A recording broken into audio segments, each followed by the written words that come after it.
Well, hello everyone. Thank you so much for being here. My name is Kristi, and this is Drought Proofing Your Retirement. We have a wonderful guest today, my friend Glenna, and we're going to talk a little bit about her very special she has a very unique and special ability, and it is really showing you how to be accountable, how to be accountable in life, how to be accountable in your business, and just how to overall show up and really hold on to how accountability can help you throughout your life and getting to the next stage of your life, which could ultimately be retirement. So a little bit about me. My name is Kristi, and I am semi retired. I quit my corporate job, and now I just stay home and do what I love, which is help people really have an online presence and learn how to make money online so that they never have to worry about their finances during their retirement. And helping them prepare for retirement. So, with that, I'm going to ask my good friend Marian, my business partner. Would you like to introduce yourself? Tell us a little bit about what we're here doing today. I definitely would. So this all started with the Good Parts Challenge, and our good friend Paul Hutchings, decided to ask us all to show up. And we needed to commit to doing something where we would talk about the good parts of our life and business and commit to a certain day to go live somewhere. And so Christy and I decided to go live or be show up. Let's put it that way. We decided to show up once a week on Wednesday. Now, some people just took it and ran with it, and they're showing up every day. But life it's to me, once a week was a good challenge. So yes, I'm Marian LaSalle, and I am very happy to be here. We are in the process of writing a fantastic book called Drought Proof Your Business. Drought Proof Your Retirement. And I believe if you are a teenager, you're a young adult, if you're getting towards retirement, all of that, that's when you need to start thinking about what it's going to be like when you retire. Because even as a child, I remember everyone saying, don't count on Social Security. It's not going to be there when you get old. Yep. And I was just a young person that back then. To me, this is what we need to be talking about is how to drought proof your retirement, no matter what your age. Absolutely. Absolutely. Yes, yes. So Well, I'm going to turn it back over to Christy, and we're going to talk to our good friend Glenna here about accountability because a lot of us can't hold ourselves accountable. We need something else. absolutely. Mhm. I did want to say you made me think of something, and I just thought of it. And so, my husband, Jim, we're both almost 50, and he is also retired. We both work online, and we were babysitting our nephew, who's, I'm going to say 9 or 10. And he goes up to Jim and he's like, I heard you're retired. And Jim's like, yeah, what does that mean? Like, that means you're lazy. And, and Jim's like, well, who told you that? And he's like, oh, I don't know. I was like, and so he's like, well, retirement doesn't necessarily mean you're lazy. It means that it means so many things. You can retire because you want to relax for the rest of your life. You can retire from your corporate job because you want to do something that you love. Maybe you want to retire so that you can visit every single golf course in the world. That's not being lazy. So people retire for different reasons, and he definitely needed educated on that. So not educated like I'm going to educate you, but he needed to understand. So that just reminded me of that. So Glenna, as I said before, she is an accountability wizard. Like she has really worked on helping people be accountable. And so, Glenna, I'd like for you to introduce yourself. I'd like for you to tell us a little bit about your, your past, and what led you to really loving the idea of helping people find accountability. But what I'd also really like to ask you is, do you think that being accountable for your life, for your finances, being accountable um, is important to helping somebody reach that stage of their life? So that's kind of what I'd like to ask, but I Okay. definitely want to know all about you first. Okay. Well, I'm Glenna Stevenson, and I've been a business owner, believe it or not, since I was 7 years old. Yeah. Got us all So I beat. know a lot That about is this. awesome. Awesome. Yeah, yeah. And I grew up with business owners, so it wasn't a new, entrepreneurship was a new. It's a new word we're using, but I grew up with a bunch of business owners, so it was not a stretch for me to start owning my own business. Um, so in the it's well, two things.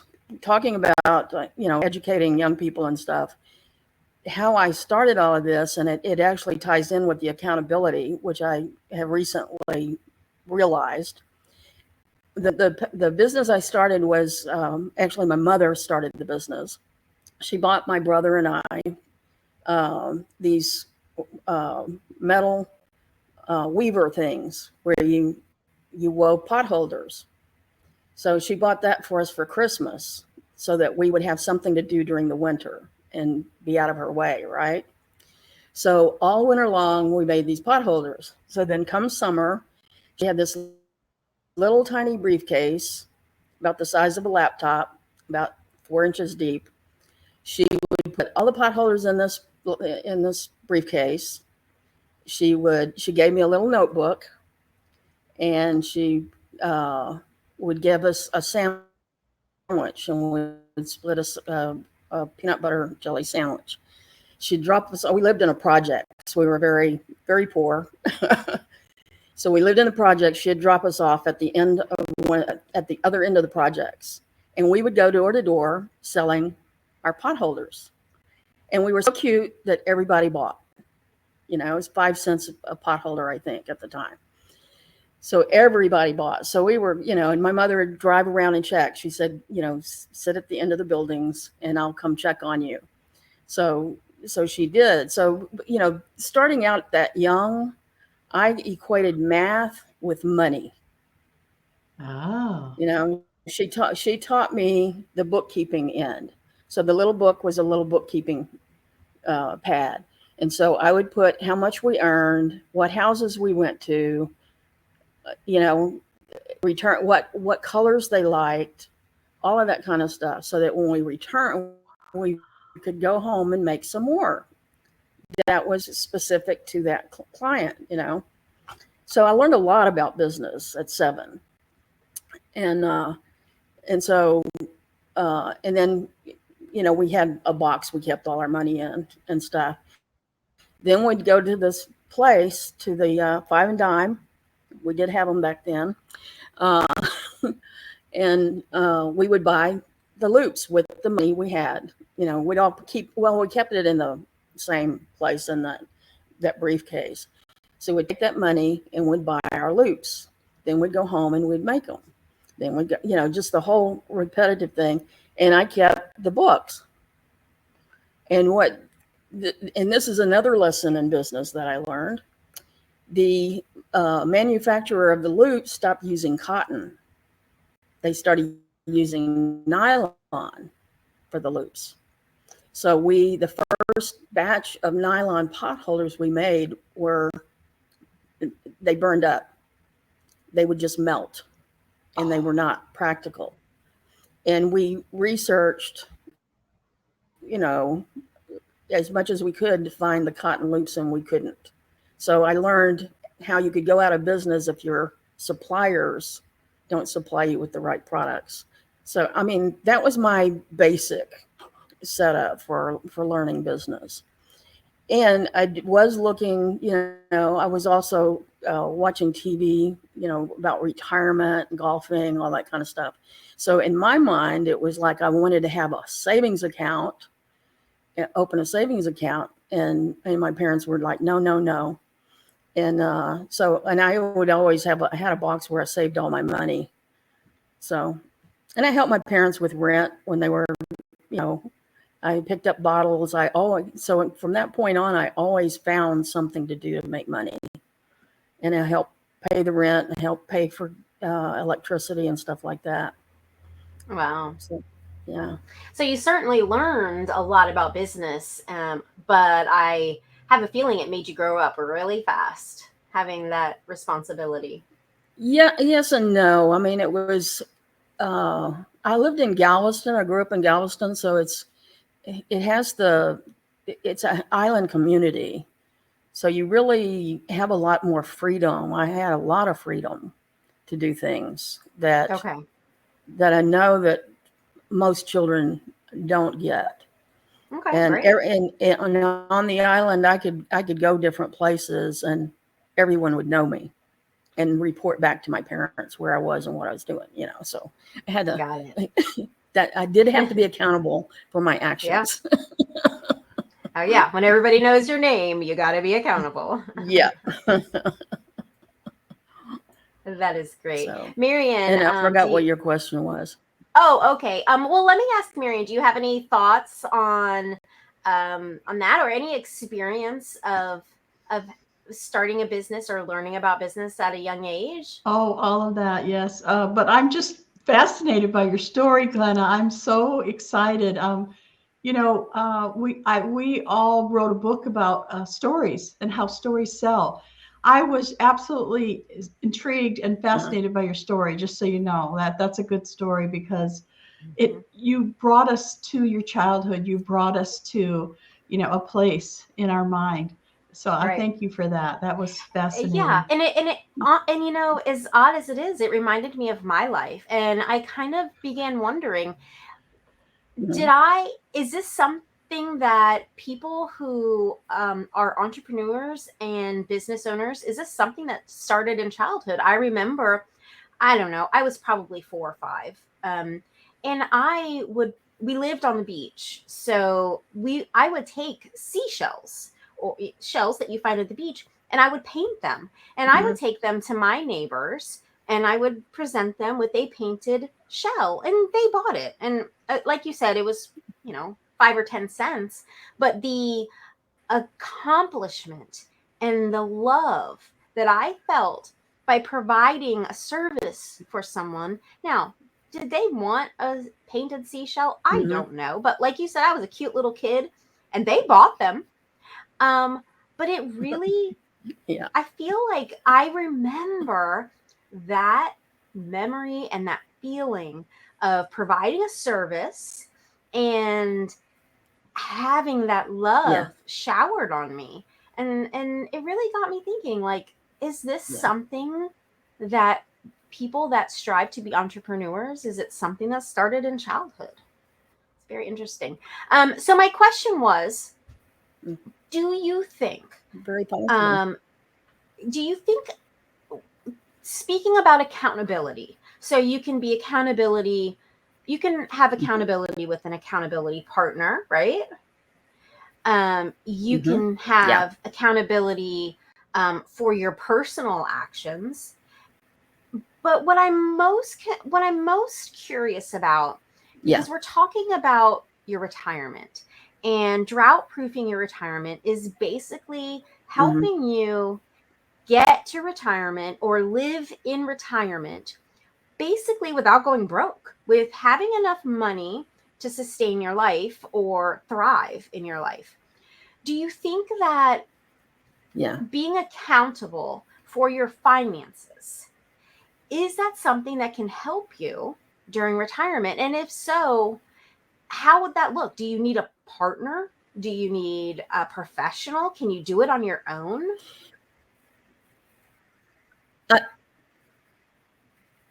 Well, I really think you need a partner because left to your own devices, you're not going to realize. I mean, growing up, my grandparents got a bill, they paid the bill. They got a bill, they paid the bill. They got a bill, they paid the bill. My family didn't have the funds to do that, so we would get a bill, we'd hold on to it till we had enough money to pay or pay part of it. So there was a mentality gap there. And what I'm noticing, because I also provide, I've been a caregiver and he was 94 and he lived till he was 109 months. So I have some experience in caregiving for someone who's retired and mentally had he had dementia, it was vascular dementia. So uh, you get a bill, you pay a bill. Well, right now, the way things are working is there's a lot of fraud going on. And you've got a certain amount of income. So you you can be limited, or like what we're doing is we're entrepreneurs. We figured out a way to make money while we're retired. And yes, at first it's a lot of work to build up to that and stuff. But you got it's like managing your finances. For me, when I was working for the guy, I had an accountability partner for a while, and things were working fine. When I stopped having my accountability partner, things went to it was not good. I could have saved a lot of money, and I didn't. So Okay. part of it is, yeah, some people can do that and manage themselves. And I think the old school people did that. This is a new age. People don't do it. Yeah. It's a instant gratification. I'm going to buy this. I'm going to buy this. I'm going to buy this. I'm going to buy this, and worry Right. about my bills later. And Okay. so having somebody at least just talk to every week and openly, Marian and I are accountability partners. I don't know how long we've been accountability partners, but for a while. Right. And so it does help you work through some of those things. Also, um, like I manage myself with my Medicare and my doctor's appointments and payments. And what I'm noticing is some doctors, I'm managing another person's Medicare and her doctor bills and appointments. Medicare sometimes says a patient was charged this, but they don't have to pay it. Well, the medical institution will still bill you for it. Oh. Sometimes they will bill you for it, even though they're told they can't bill you for it. If you have the mentality of see a bill, pay a bill, you're going to pay a bill, and then you have a lot of paperwork to do to get the money back from the insurance company versus, oh Wow. I can no, imagine. I have to show them that no, I didn't, I don't have to pay this bill. And you can send them, fax them the paperwork or whatever that Medicare says I don't have to pay that. So, and it's insurance Wow. companies in general. It's not just Medicare. It's insurance in general Hmm. that you have to just pay attention and watch. So if you don't know those kinds of things and you don't have somebody who helps you manage it or understand it, then you're out of pocket a lot of money, a Well, lot Absolutely. of now I money. have a So, question about accountability. How uh-huh. do you find Yeah. somebody to help you? How do you find an accountability partner or a group that you could join that is an accountability group? How do you go about finding that?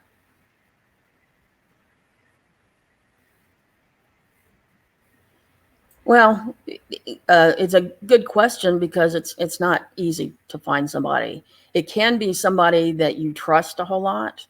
I know some friends of mine have formed a group. There's like 5 of them. They formed a group and they hold each other accountable for their finances. They've got each other on uh, uh, like all their financial information. Some of them are, um, what is it called? uh, have power of attorney. They have their will set up where some of these people are there because they don't have families. These are all single, all but one of them single women. And so they have their friends, and then when they make a major financial decision, they go to that person. They go to one of that group of people to talk Right. about, I'm getting ready. I need this repairs on my house, and I've got this much money. What do you think? It's Right. not like a strict, like accounting is one thing, bookkeeping is another. Accounting is this whole big thing. Right. Bookkeeping is like taking care of the monthly day to day. So, Right. the accountability part is the overall picture of your future, basically, not Right. just the present. Yeah. And something you said really struck me.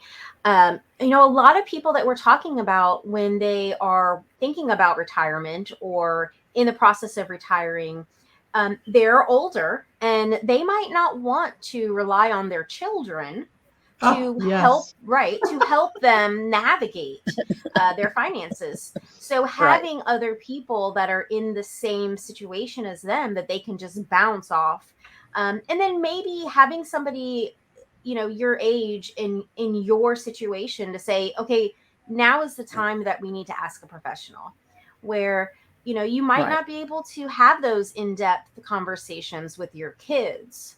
Yeah. So that's something very interesting.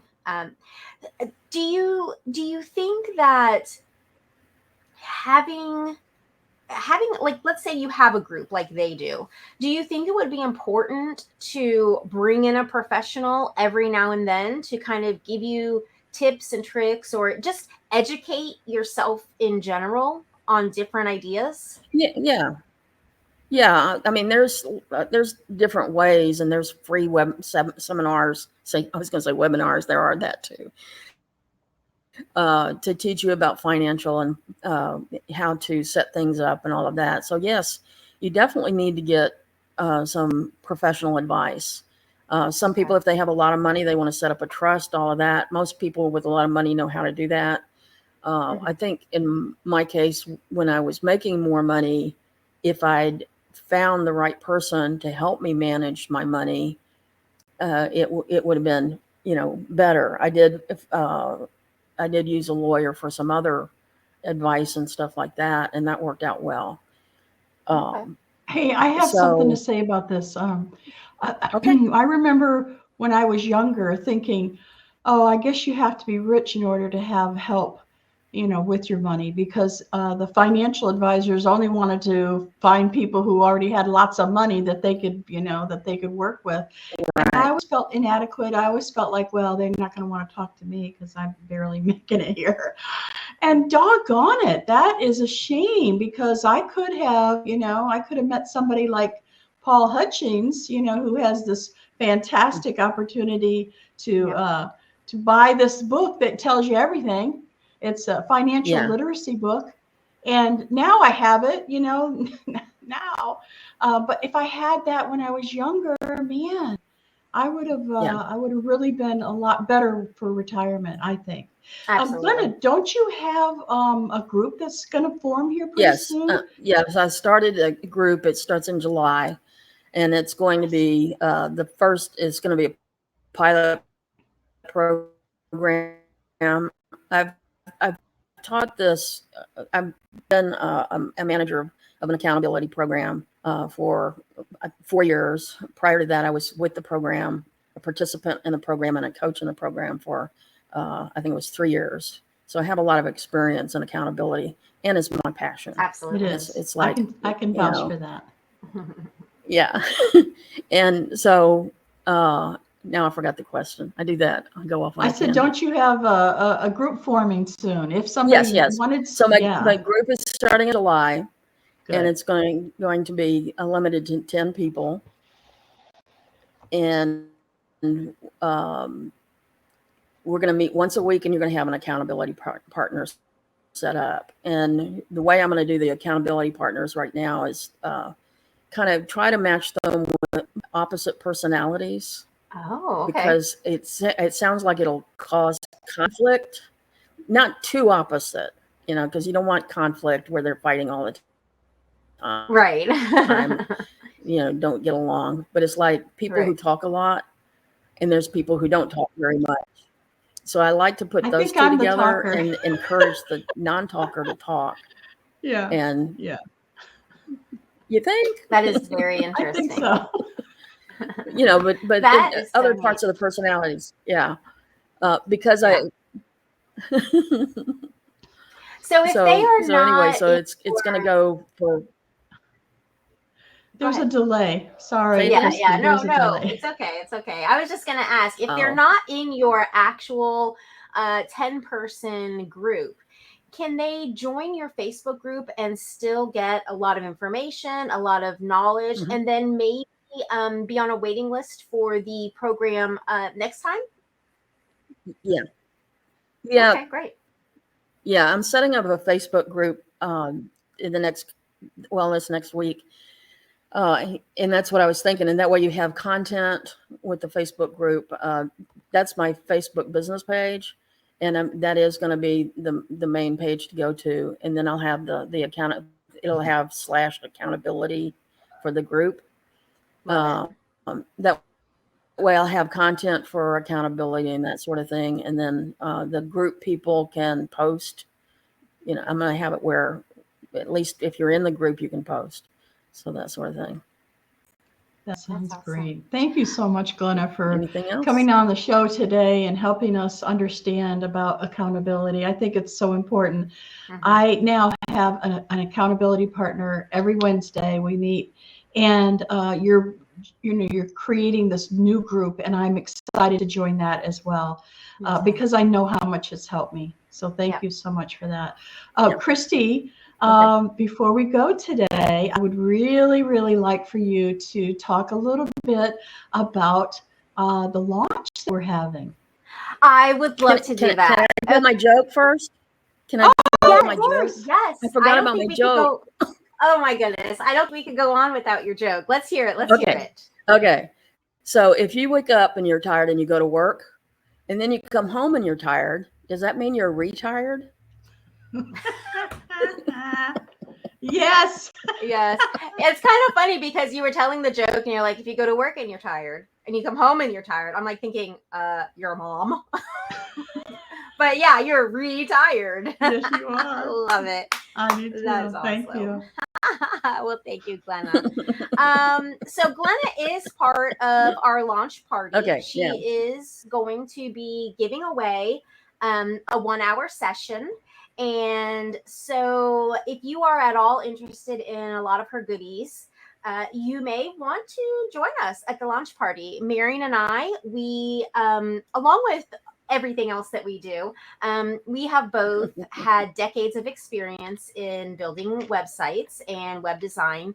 And one of the great things about the community that we're with is they have a product that allows you to have a website, and we can either build that for you or we can teach you how to build it. So you have two options. But the launch party is all about Marian and I building websites for small businesses. So we decided we were going to have a launch party, and it's coming July 12th. It's 4 p.m. We are going to have so many prizes. We are having free ebooks. We are having one-on-one with gurus. We are having an iPad, and probably my favorite gift is Marian and I are actually picking one, not picking, it's a random draw. One small business, and we are going to completely create their website for them. So this is a huge prize. And we'd really like to invite you. Number one, if you're a small business and you want to get your name out there, we are going to have tons of people at this launch party. We've already had a lot of people RSVP, and it's a way to get your name out there to other small businesses and to people in general. So it's double benefit. Number one, you can win a lot of prizes, and number two, if you have a small business, you can really get the word out. bless somebody with a prize. So as this started as the Good Parts Challenge, I always want to keep that in mind. I want to end before we go, really talking about the good parts of our week. And when I constantly think about how wonderful my life is, how I'm so, I'm going to use the word blessed again, just because it popped into my mind. But the fact that I live a lifestyle that I can run my business from home, but then also when I need to, I can live the life that I want to. And both Marian and I are planning next month to go see our children. I'm going to see my child. Marian's going to see her child. I know that came out a little funny, but mine's in Michigan. Where's yours? Mine's in South Carolina. So my husband Jim and I, we booked an Airbnb right on the beach, a condo, and we're going to stay there for a week. And our daughter, who is a teacher, she's on summer break. She's going to come and stay with us. So it's right on the water. It has a pool. It has a tennis court. It has a huge dock. So we're really going to live it up. It's going to be relaxing because it is a vacation and we all just want to relax a little bit, but we're going to be together. And this retirement lifestyle that Jim and I have created with a lot of accountability throughout the way, for sure. It allows us to do that. So that is such a good part of my life and something that I wanted to share. So Marian, I would love to turn it over to you. Do you have any good parts that you want to share with us? Oh my goodness, I always have so many good things to talk about. So I just have to pick one. And I will tell you that I have the same basic principle here of the good parts. Today, I am thinking about my daughter, and I am thinking about how lucky I am that I get to put my laptop in a little suitcase and head down to Michigan and spend on the lake, just like you. It's almost like we're going to separate parts of the country, but we're going to live the same life.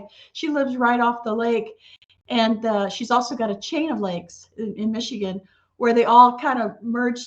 They're all connected, so you could just keep going. I like to putt, not no speed racing, and just relax and have fun with my grandkids and my daughter. And because of this lifestyle, because I get to choose to do what I want when I want, this is my good part. And I really do thank Paul Hutchings. I know I keep repeating myself about that, but I feel like I owe my wonderful retirement to that man who said, I want you to do a Good Parts Challenge. So I'm going to tell you to do the same thing. Challenge yourself and show up. Show up for yourself, show up for your family, show up for your community, and let's live the good part. Yeah. Be the good part of your own life. Yeah. Yeah.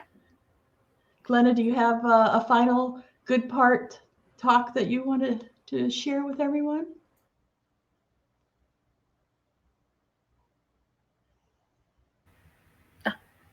Okay. Yeah, I feel blessed too. I've got, I'm in the same group with Marian and Kristi, and the weekly. Well, let's just say the support they're giving me has been really. I can't think of a word for it, but it's like, well, catapulted me to remembering who I am, basically. Wow. And being able to do what I really love to do. I love helping people. I mean, it's like you were talking about the seashells. It was like making something that was practical for poor people that they could afford, right, that was pretty, was really, a little pot holder, 10 cents, 5 cents, whatever it was. It did. I think that's what entrepreneurship is about. It's not about making money. It's really about feeling good about being able to help and give people what they need Absolutely. and what they want. Yeah. And you don't have to have the word because we can see it on your face. I can see, and I've known you long enough to be able Oh, to know, okay. I can see the love and the passion on your face. And it really, it just inspires me. It inspires me to keep helping people. It inspires me to keep going on this journey. And I'm so thankful for you. You are such a bright spot in my week. Yeah. And your light Oh, thank just you. shines. So thank you. All right, last thoughts, Marian. You want to wrap us up? Okay, well, thank you, Glenna, for coming and hanging out with us today, Mhm. teaching us a little bit more about accountability. We really appreciate it. And yeah, I want you to all show up and create a challenge for yourself or join us. Hey, we're having fun here, right? Yeah. Now we'll be back every Wednesday, and we're happy to have you as a guest as well. So if you'd like to contact us, go to creativecontentcrusaders.com and just look around. You just might want to join us. You never know. All right, that's it for this week. Thank you, and we'll see you soon. Thank you, everybody. Bye. Thanks Bye, for being Glenna. here. Bye. Bye, Glenna. Thank you so much. You're welcome. Bye, Thank you. everyone.